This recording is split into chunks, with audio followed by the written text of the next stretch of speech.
This is the panel about One Health, One Planet, and which is one of the most important and sensitive issues regarding climate change, and we are all very much affected because of climate change, and the health of the mankind is really under huge threat right now. But one health approach recognize the interconnection of human, animal, and environmental health, essential in developing the comprehensive solutions. We have to engage all interlocutors in that respect in the future, and I think that COP29 has to be focused on that issue and that phenomena very much. We are polluting the planet from the beginning of farming, but the last 2 centuries were very much critical because of pollution, and right now we are facing with a huge problem about global warming, and we have effects in many, many different fields, and I'm going to underline a few important fields. We have acute effects, and like, for example, natural disasters and extreme events with the direct traumatic deaths and the injuries, and also traumas that are creating mental illnesses. Indirect, this is pollution, infections, and mental illness again. Outcome of the global warming is droughts. Direct impact of that is malnutrition, undernutrition, impaired childhood development. Indirect is a civil violence, heat waves, complications for chronically ill patients. Chronic effects, reduced availability of the water. We have a problem regarding access to the clean water that is connected with the connection of the clean sanitation. We all know that this is one of the main threats regarding human lives nowadays, besides of malaria as a disease and the mosquitoes as a main threat as an animal for all of us. Outcome of the global warming is going to be the world with full of conflicts.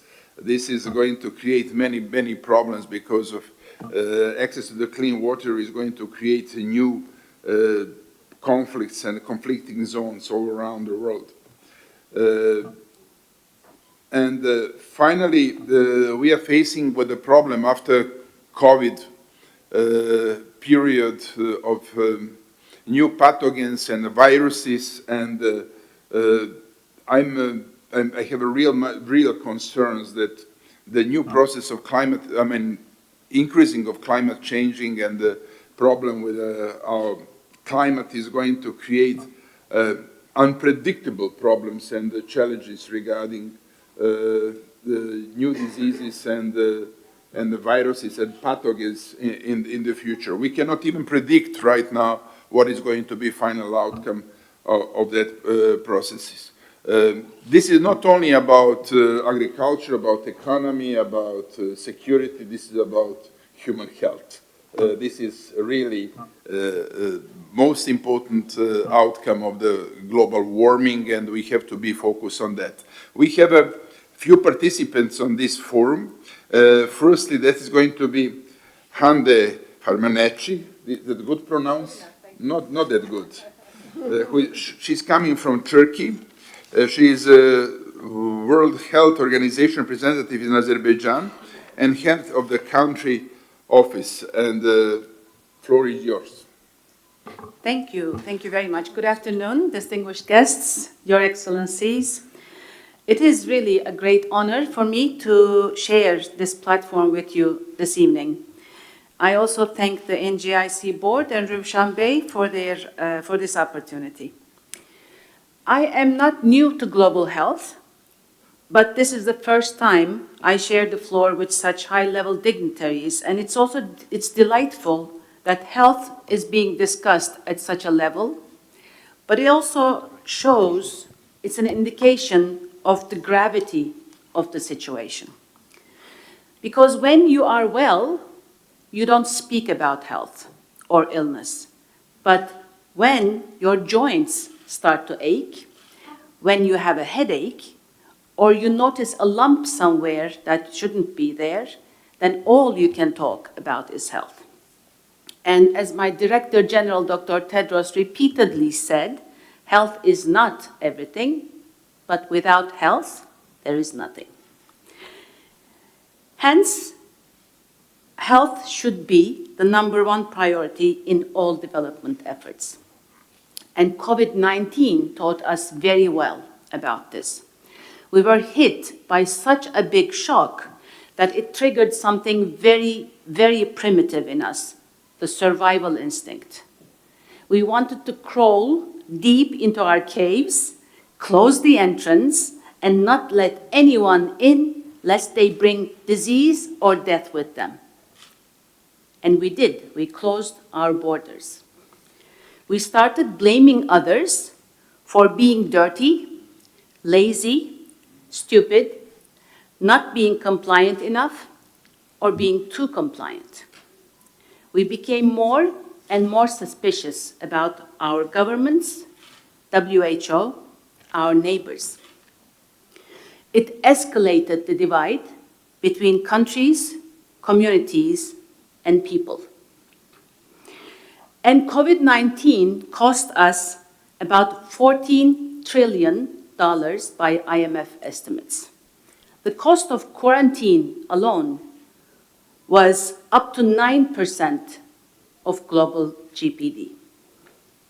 And we cannot even calculate the cost of loss of trust to public institutions, the ensuing societal unrest that is still going on, and the effects on multilateral decision-making. We are now preparing for another multilateral decision-making process for COP29. It is about an undoubtedly existential problem, climate change. But this time, there is nowhere to run to and close the doors. There is no other planet, as far as we know, where we can go and start over. So the question is, are we going to resort to the blame game, or are we going to be adults, take responsibility, and do something about this? And One Health is a means to taking responsibility and doing something about this. It is a way to prevent future pandemics like COVID-19. We will surely have more in the future, that's a definite. One Health is a way to join forces as governments, countries, and the global community to save lives, to reduce costs, and to contribute to global peace and development. Totality of my talk is 4 minutes and 30 seconds, so I'm getting towards the end now.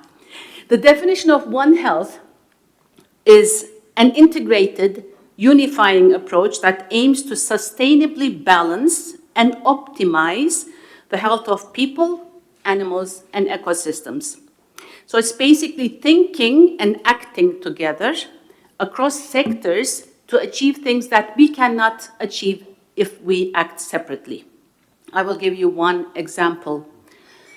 Pathogens and microbes that can cause disease and death in humans start circulating in the environment long before they cause disease in animals and humans.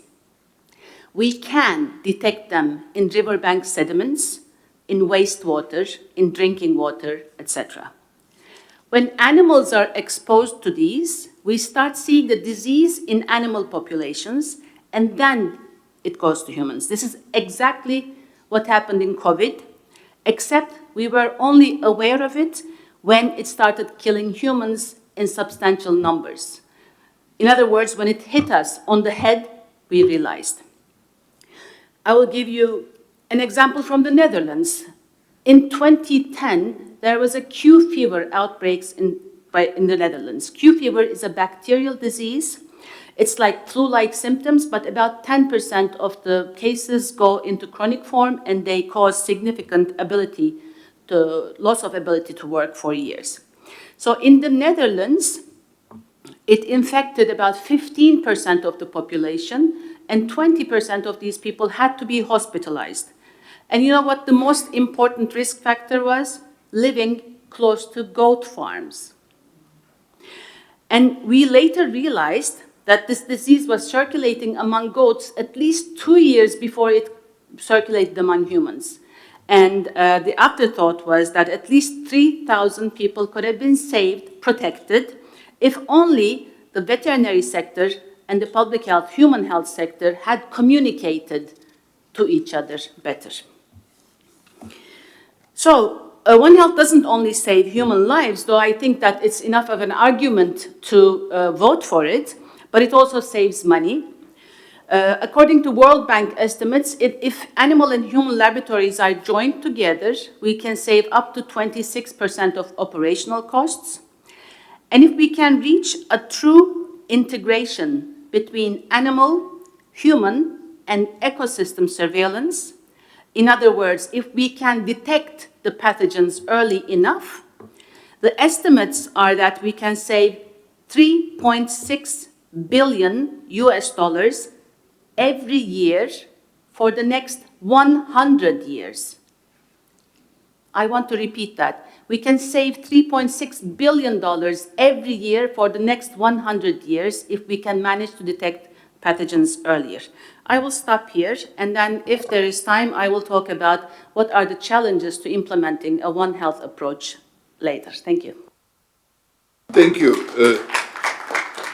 Thank you, Madam Harmanci, for very comprehensive thoughts, and I really appreciate very much your way of understanding that issue, which is affecting all of us. And the next speaker is going to be my friend Djoomart Otorbaev. Djoomart, floor is yours. Thank you. Let me move bullet points by bullet points to save the time. I think that this theme absolutely must be in the agenda of COP29 in Baku. Partly because Azerbaijan is one of the prominent members of non-alignment movement for many years. So Azerbaijan maintained high reputation among global South countries. And in that respect, to underline again that our world is not fair would be quite logical to introduce.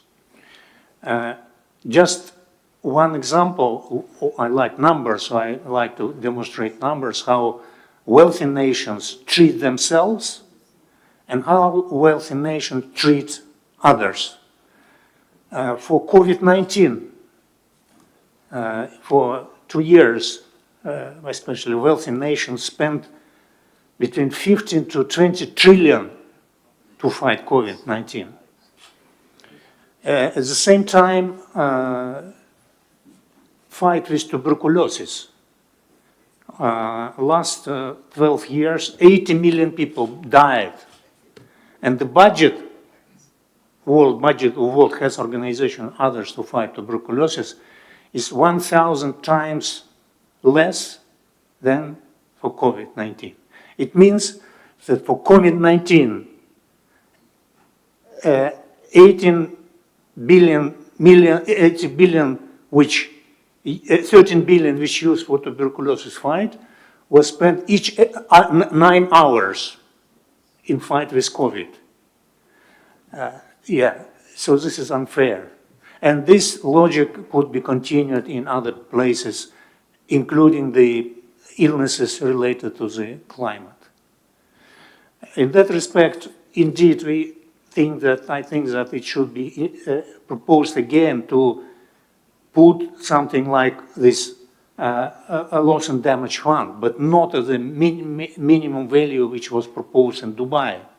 Again, increase awareness of the unfair world would be very important to deliver in our summit this year.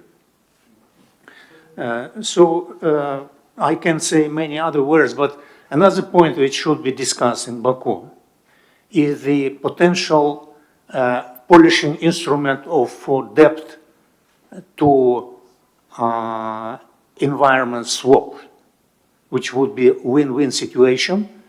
because a lot of poor nations accumulated a lot of debt, which they're paying enormously to the different institutions, especially to private investors. So the new instrument, which was discussed over a couple of COPs lately, is to propose debt for environment swap. So developing nations making environmental exercises, kind of a few things, in exchange of writing off of the huge debt which they have for the international financial organization and private sector. Unfortunately, these donors not really willing to move to this instrument, but it might be a win-win situation if this instrument will be polished, discussed, and implemented. Currently, what I know that in Ecuador, Cape Verde, Laos, Sri Lanka, these instruments start to work. So it should be spread for another maybe 20, 30 countries that developing countries will take responsibility on protecting nature in their own territories in exchange of forbidding some debt. A lot of work has to be done, especially with IMF, World Bank institutions on that respect, but it's very promising and will give a lot of optimism for those who are suffering the problems, not because of their bad behavior, but because of bad behavior of others. Thank you. Thank you. Thank you, Djoomart. We are facing with a hypocrisy in this sector, and you underline some figures that are crystal clear evidence of that. And but I fully agree with you that COP29 has to be focused on one health, one planet issue, and I think this is in fact the main topic we have to be focused on regarding climate change. Milica Pejanovic-Durisic, Minister of Defense of Montenegro, is going to deliver defense strategy regarding problems we are facing with. As if that would be good, really. So usually I'm having this perspective which is related with technology, but when it comes to this issue of health, the SDG number 3, which is health for all, I do believe is, of course, taking into account different aspects, but there is one aspect which is not that much taken into account and that we are not that much aware of, and it is related to the fact that there are some links and there are some implications when it comes to general security as such. So I would say that the interconnection of health, climate, and security is actually becoming increasingly evident as the climate change is causing various health threats which in turn can destabilize societies and the whole regions. Some of the examples are those that we heard even this morning when it comes to people which are dying because of the extreme heat, and in these conditions you could always expect some kind of civil unrest because people could be, of course, in a position to demand better services from authorities. Then when you are having these situations with the water scarcity, of course, it's not only in the past that some conflicts would be possible. You could be having something like that further on. So I would say that those health issues which are related to climate change could be considered as a part of the overall general security considerations, and addressing those security challenges actually requires a very comprehensive and multidimensional approach where different actions could be taken. One of them would be integrating policy development and implementation by developing climate health security strategies and taking into account all elements from that point. Then, of course, strengthening the required legal framework as such. On the other side, strengthening public health system is something which is a condition related with enhancing overall health infrastructure through also enhancing and further developing all kind of monitoring. These are the things we all became aware of during the pandemic, of course. And what is a little bit unsettling is the fact that obviously we didn't learn all the lessons we hoped we will be learning during the pandemic. Otherwise, we would be having that global pandemic treaty signed the other week in Geneva. But okay, hopefully that will come up in the next months. From the other side, also what I always is stressing that working in educational sector, promoting and raising awareness of our personal behavior and collective behavior, it's so important when it comes to health as well. It comes without saying that international cooperation and support in this domain is so important when it comes to all these kind of global partnerships, when it comes to what we were talking about in the previous section, all this financial assistance which is needed, especially for the less developed countries. Also, research and innovation, I would say that's something we are very much aware how important it is also in this domain and in this sector. But on the other side, what is even more important is to have this data gathering, data collection, and analysis done in an open and transparent way.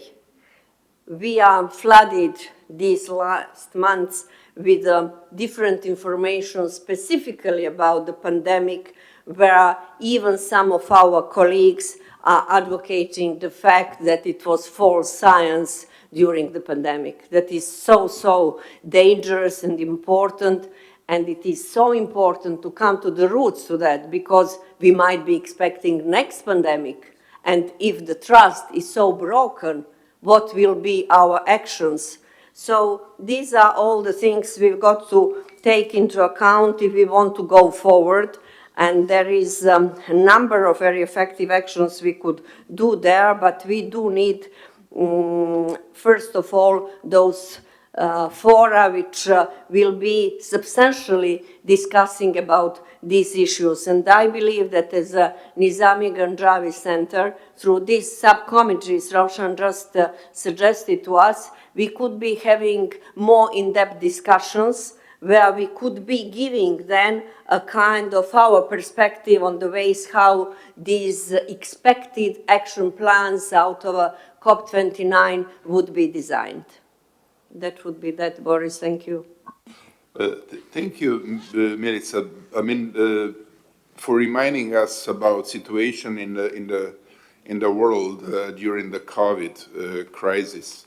Whenever we expected that the big powers are going to cooperate on the finding solution for the common threat, they were more competing each other and in terms of finding the vaccines, and that was a really incredible moment in the history of the mankind. But the only way regarding the possible threats in the future, and also viruses, when we talked with our friend from the World Health Organization, Ghebreyesus, the only answer can be mobilization of the world.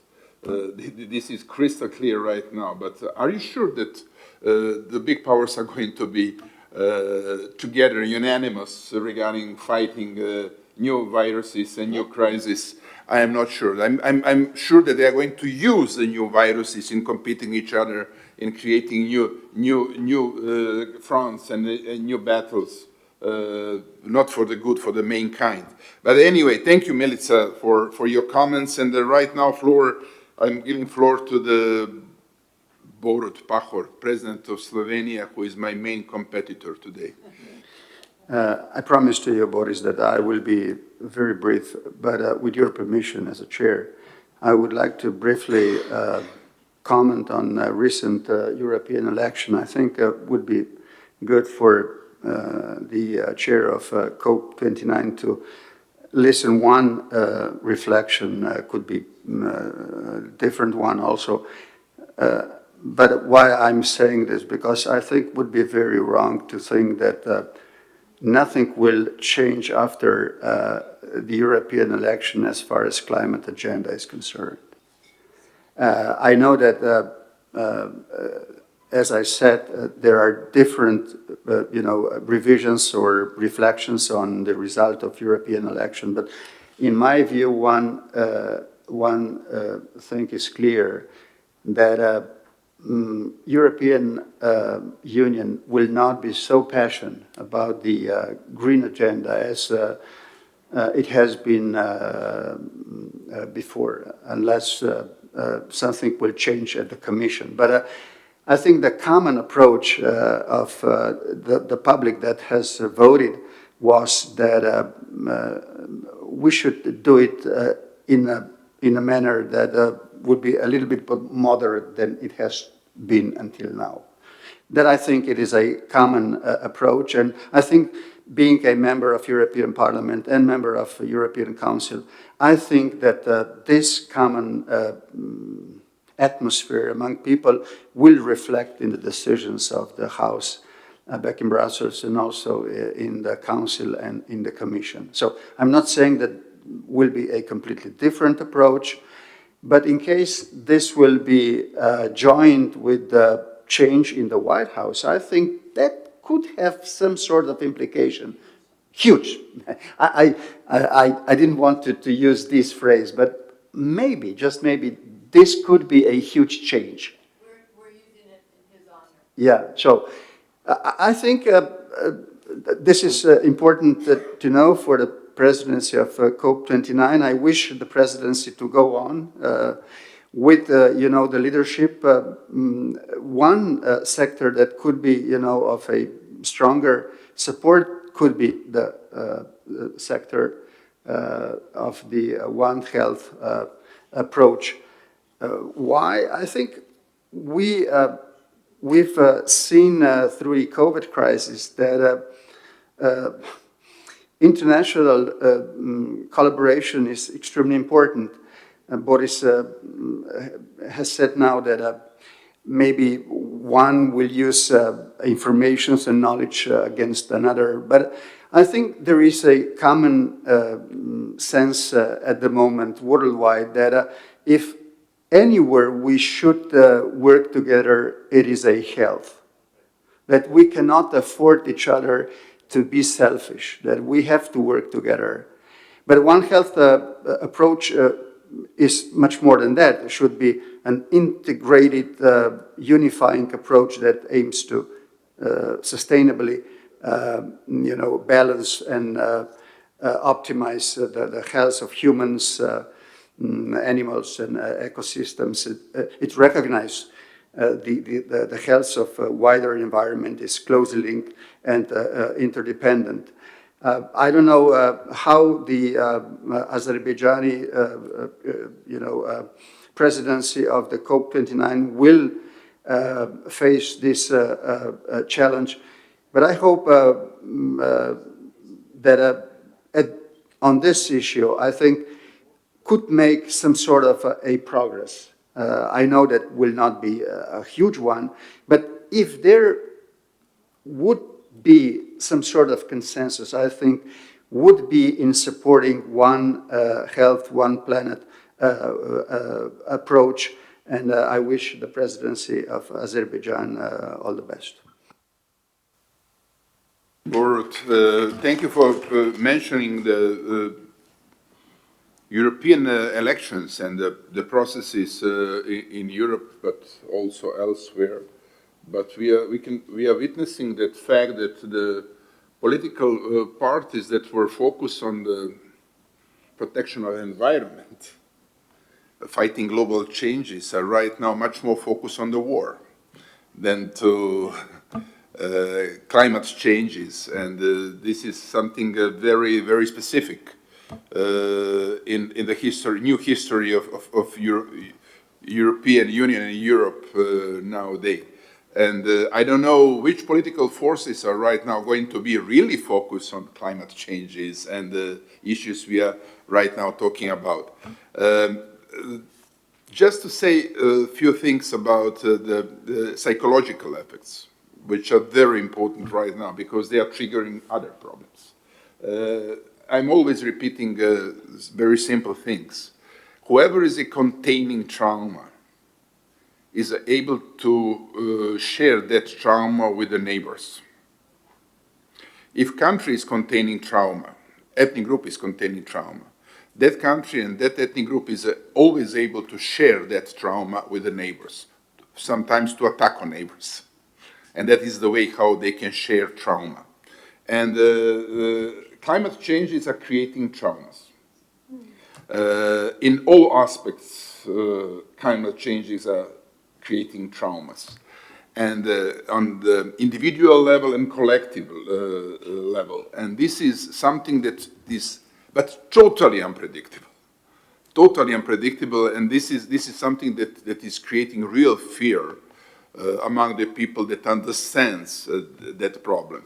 But this problem is hidden, because not many people are aware about huge potential of such explosion within society, and I don't know how we can even discuss that issue in the normal way in multilateral institutions nowadays. We are much more focused on viruses, on specific illnesses that are visible, but everyone is underestimating such a traumas that can create much bigger problems, even wars all around the world. Before asking other participants to take a floor, I would like to ask Madam Harmanci to make a kind of summary about current discussion. Thank you. Well, there are 3 points that I want to make, just to summarize what my thinking is. And the first one is COVID demonstrated very powerfully what we can expect to see more and more as the planet gets warmer. It was a demonstration for us. The second is One Health is an approach we can take as the global community to better protect ourselves. And the third is we have to construct the discourse around health in all multilateral dialogues, because without health, there is nothing. Thank you. Ismail, you want the floor? Thank you. I just wanted to say 3 things very quickly about health. Number one, that the COVID pandemic, the latest figures, and I've just written something about it called With Hindsight. The official figures were 7 million dead globally. In fact, they are closer to 30. So 4 times greater than the original estimate that was made. There's a very detailed analysis that was done by a number of places, including The Economist, on that. Secondly, that when you look more closely at what happened, it seemed very strange that some of the poorest and least well-equipped countries had proportionately a very minor number of deaths. In fact, that is not correct. If you adjust statistically by comparing by age group, when you look at sub-Saharan Africa, you have a huge population of small children, relatively small population, a very flat pyramid, so to speak. So since the COVID initially struck much more the elderly people than the children, as a result, it didn't seem like they had a lot. But when you make comparisons that are age and demographic specific, we find that it is indeed the poorest sub-Saharan African countries that suffered the most in terms of fatalities as well. Third observation, of course, is that we have a serious problem of reporting, and that we need to strengthen the WHO. you need a global body to look at what's happening all over the world and report back and forth. And they should have the tools that they require in terms of a bigger fund than, and not funding specific programs for this and that. And so give them the chance to be able to shift resources if something is breaking up here in this part of the world or that part of the world. These are some of the lessons that we should have learned from the pandemic, but we didn't. The last thing, of course, was mentioned was when you talk about tests, therapeutics, and vaccines, the rich are the ones who got served, and the COVAX program did not work that well to bring the support for the poor. And yes, there was competition between the big pharma companies, and they made a lot of money on that. But there's one good thing that came out of this, or two good things. One is that we have the new mRNA techniques, which were both in Moderna and used by Pfizer, based on BioNTech. These are now going to help us a lot in cancer, in fighting cancer. I mean, the technology that was used on how to get the vaccines to fight the invading virus, that is it. So that's a good side effects, I think, which is beneficial. Now, two more big problems. We talked about how official development assistance is used for wars. Well, there's still a big question among some people about whether or not the origin of the virus was a lab leak of something called gain-of-function research, where some researchers, in fact, take a vaccine and add to its capacity either more lethality or more infectiousness. The main thing is that whether or not it was, I was members of this commission earlier on, whether it was or it was not in this particular case, we know this kind of research is going on. We know we need to put some really strong supervisory activities on it, because the next one may come out of the lab. Even if that one did not come out of a lab, it could still come out of a lab. So these are some of that research is still going on. There's some good logic for doing that research, but it has to be done under very severe supervision to be able to understand better what we are dealing with. So a number of lessons there. Last but not least, depressing, because I think we all signed that letter. The Secretary General of the UN, when COVID broke out, he appealed to the nations of the world saying, look, we now have an opponent. We humans have an opponent that doesn't care about political boundaries, doesn't care about politics. So can we have a global ceasefire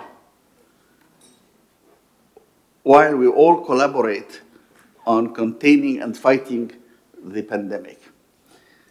Twice he put this forward as a proposal, and twice it was rejected by the powers that be in the UN. I hate to say that. I mean, it seems very logical. We all supported his bid, saying, can we stop killing each other while we get on with the business of dealing with how we're going to cope with the virus?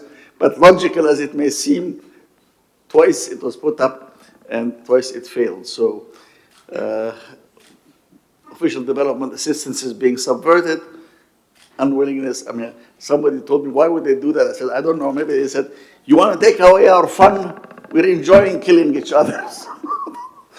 It was really unbelievable, but that's just a few observations on.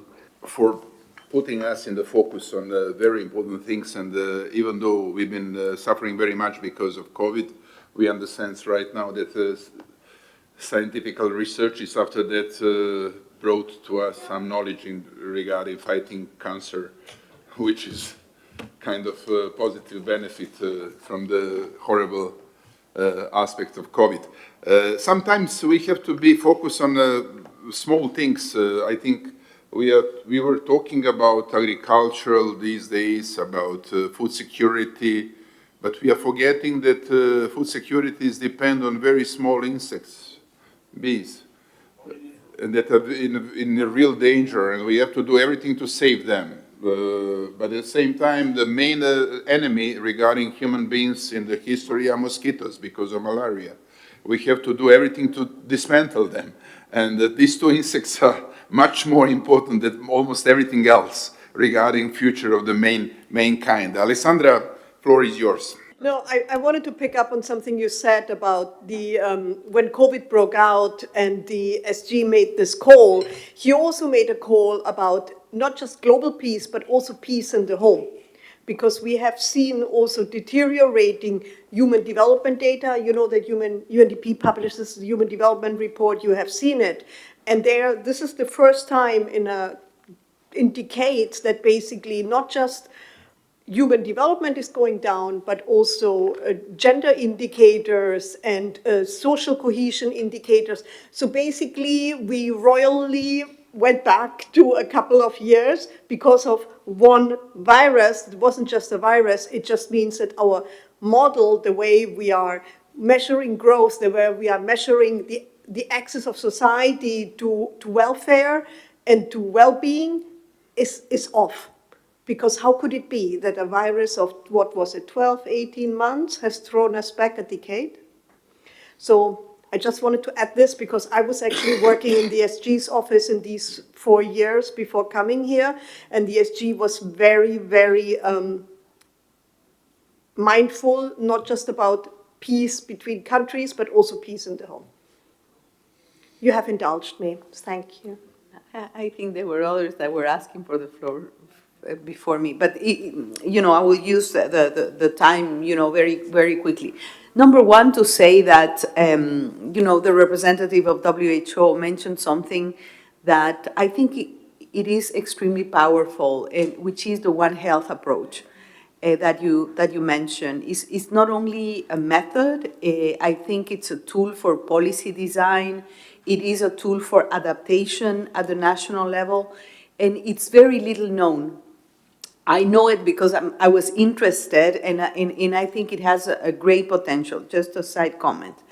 But, my comment wanted to connect the previous discussion on finance and the current discussion on the issue of interdependence and interconnectedness. I think that COVID showed us, how interdependent we are. And I'm connecting this to something that has a lot to do with climate and climate finance. When I think our colleague from Azerbaijan said, countries act on national interest. And what is going to solve climate, and Jean was very happy when she heard that, it's the market. And, I think markets can help, but they're not going to solve the climate problem because it's a lifestyle problem. The climate problem, it's a lifestyle problem. And when I say this, is because the issue of interdependence, interconnectedness, national interest, and sovereignty, they clash. I think that if we need to learn something, is that national interest is about everybody's interest.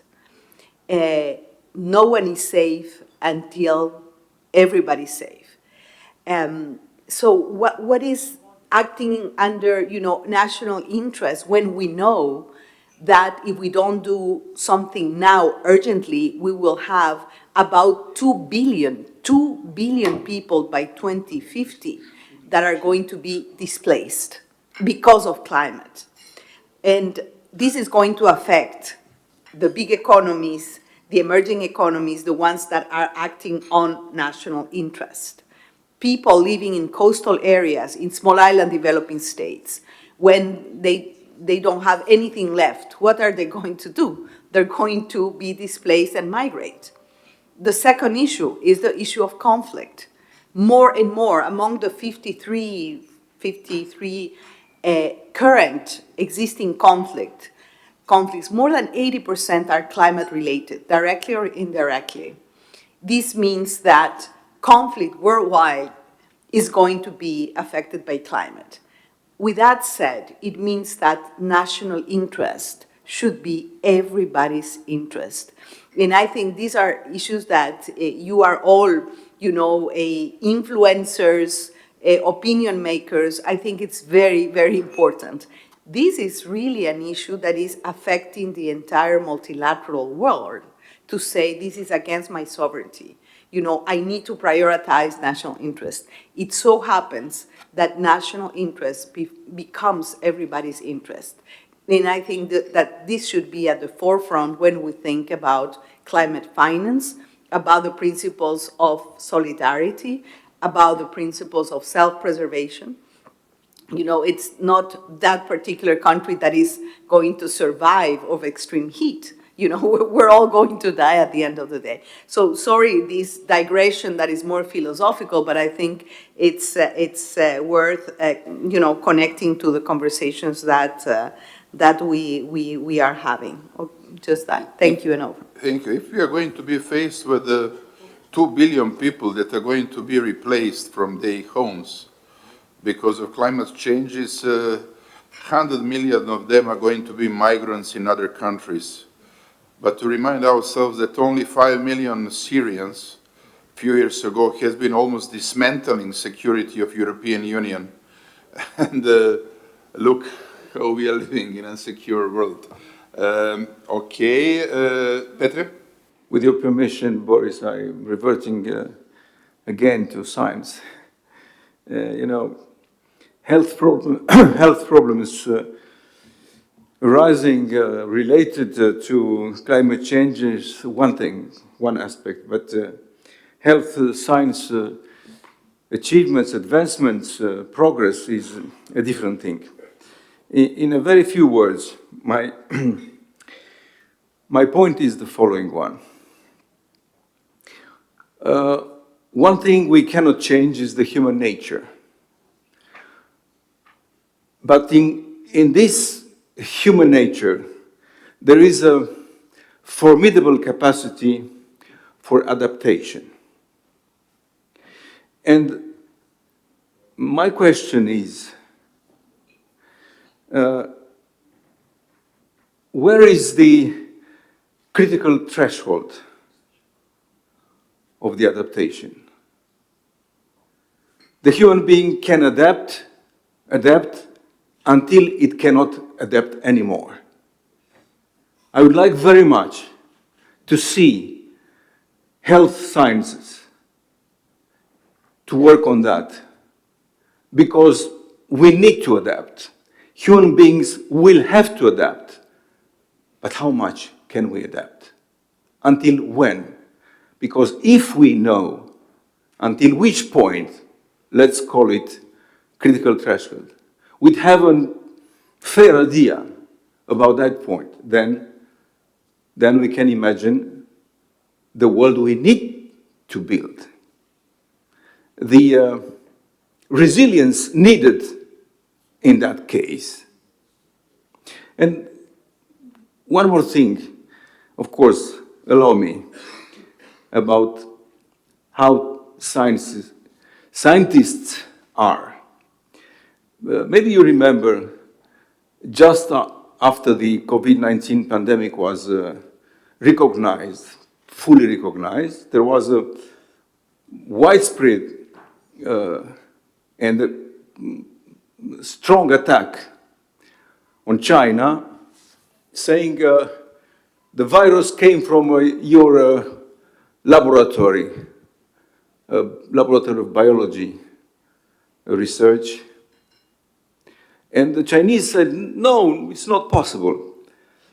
Until, and these accusations were very, let's say, unhappy.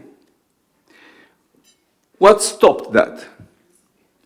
That stopped when the American scientists said, no, it's not true. It's not from there. I would like to see that among the politicians. Thank you. Thank you, Petre. You were asking one of the most difficult questions about human beings, and you mentioned adaptation, and The answer is maybe simple. We don't have a limits in terms of adaptation, but we have a limits in terms of speed of adaptation. Maybe it takes a few thousand years to adapt on the changes we are facing within a few years. We'll see that. Yes, Ismail is truly believe in human beings. He's optimist, but okay. On the point, we do know that medically the limits are measured by a heat index that brings in humidity as well as heat. But once you pass 50 degrees centigrade, the probable susceptibility to what is generally called heat strokes, but in fact it breaks down a lot of things in your body. So humans are not capable of maintaining the 37-degree stability inside our bodies once the external heat is that way. Now, of course, we who are wealthy and well, we live in air-conditioned buildings, we move around and so on, but I'm talking about people who are in the field exposed to the sunshine. That's about the limit. And as I mentioned earlier on today, almost 1,000 people died in the Hajj. Of 900 some plus, and over 600 were Egyptians. That's a 2-day exposure to the heat and the sun. That's just a reminder, I think, that we are already at these boundaries. And these boundaries are not going to change because the evolution of our bodies is not going to be that fast through successive generations. So, but what we can and must do, I really think, is to take care of it. Secondly, the number of displaced people, the 2 billion people who will be displaced, there's 2 reports by the World Bank called Groundswell, in which they talk about that. Large parts of them will be moving inside the same country. There are so-called IDPs, internally displaced persons. But at least 200 million people are expected to cross boundaries. And we know, as you were mentioning, a very small number of Syrians and others, what they cause. People are dying in the Mediterranean every year. So even 2 days ago. So you can imagine if you're going from a few 100,000 people moving to 200 million people moving, it's going to be a very big issue politically for all the target countries. Thank you, Mr. Tadic. The score is still 0-0 and we're not halftime. But, returning to more important business, I think so much of the conversation today is focused on, largely on the pandemic. But I think there's so many other important issues at the intersection of climate and health that have gone sort of unspoken about. I wanted to point very quickly to just 4 or 5 of those things. Dr. Ismail, you pointed out some of the numbers from the pandemic of how many people we realize now have died. It's about 30 million, you said. Well, 4.2 million people die every single year of climate-related air pollution, right? 4 million people every year, which means in this decade, more people will have died due to air pollution that is directly a consequence of climate change than will have died because of COVID-19. And you think about how governments rallied and how many sort of hundreds of billions of dollars of funding went to COVID-19 and pandemic preparedness and mitigation. If every human life is worth the same amount, it would only make sense to have at least a fraction of that funding for climate and health related issues. I think the second point is this is not high on the political agenda, right? Only 0.5%, 0.5% of multilateral climate funds have anything related to health as one of their targets, right? It's simply not on the agenda. None of the funding is related to this. It, barely often meets the headlines of the meetings that happen. I think a third point is about the global south. We keep talking about a just transition, and here I think it's important to bring Africa again. You mentioned malaria. I just pulled up a quick statistic. When it's hotter, mosquitoes breed quicker. And something like even a small change, small being 2 degrees, 3 degrees, means that they're breeding 30, 40% quicker, right? Which means that in the next decade, there'll be 50 million people at risk of dying, additional 50 million people at risk of dying due to malaria just in West Africa, not even all of Africa. We don't even have numbers on the rest of Africa. So here again, it's important to make sure that those global south countries are top of our consideration. And then the last point I'll make is this, is in terms of solutions, there's innovative solutions that we need to give funding to, but there's also some easy political solutions that countries can do within the next week or month that would sort of clear the political backlog, the bureaucratic backlog. One of these is very simple. Every country has a Ministry of Health, but not every country has a climate change unit within its Ministry of Health. And Fiji was the first country to institute this. They have a specific unit just for climate-related health diseases and prevention for that in their Ministry of Health, which means you can get easier funding, which means you have a political mandate when you go to Parliament to lobby for funding on those things. It means that it doesn't simply fall off the agenda when there's sort of more other priorities that populist politicians want to pander to. And so those are a few of the things that I wanted to highlight very quickly, but I think the broad message is this needs to have political willingness and it needs to have money. If this is supposed to be a financial COP, I'll point that number again, 0.5% of multilateral climate financing mentions health at all. We need to make sure that any climate financing coming out of COP29 has health as a key priority. Thank you. Manas, what is your plan regarding your political career? If anybody needs political advisors in the room, I'll be happy to have my CV on hand. I'll keep it quick. I just want to make a brief comment, helicopter up for a second, and take a broader approach, and then attach this to COP29. Alessandra, I just have to reinforce what you said, because we're still living with the legacy from COVID of gender abuse, alcoholism, everything that happened behind closed doors during COVID, which was huge. Then to my friend at WHO, during COVID, I longed for a One Health approach. I never logged on to WHO more in my life. But then what happened is the conspiracy theorists won the day. And all of a sudden, they didn't buy into anything that anybody outside the US was saying, which was terrible. So then I turned to Milica, your comment at the very end on trust. I am so worried about what would happen next in a pandemic. I'll speak to my own country.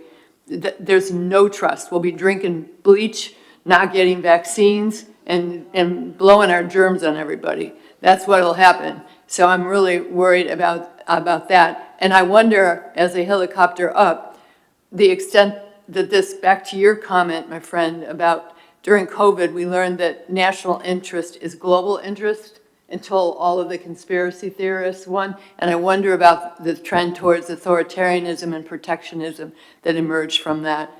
And then finally, just want to connect this to COP29. Climate change is going to affect health, and it affects individuals in ways that are profound. We're seeing that. But it also affects economies and the opportunity cost of what we're going to have to invest in this health takes away from all the other investments that we've been talking about from a finance perspective. Death, disease, all of that will really ruin economies. And then just in the spirit of what's going to happen between you two guys, Zebco, the gold medalist from the UK, has been out talking about the impact of climate change on sports. And on the Olympics, and how people train, where you can do sports, and all of that. So those are my comments. Thanks, Boris. Jean, you can feel the warming right now because of match, and right now I'm finishing this panel. I'm very happy and very honored to have opportunity to be moderator of the panel, and thank you very much for your participation. Thanks a lot. Thank you.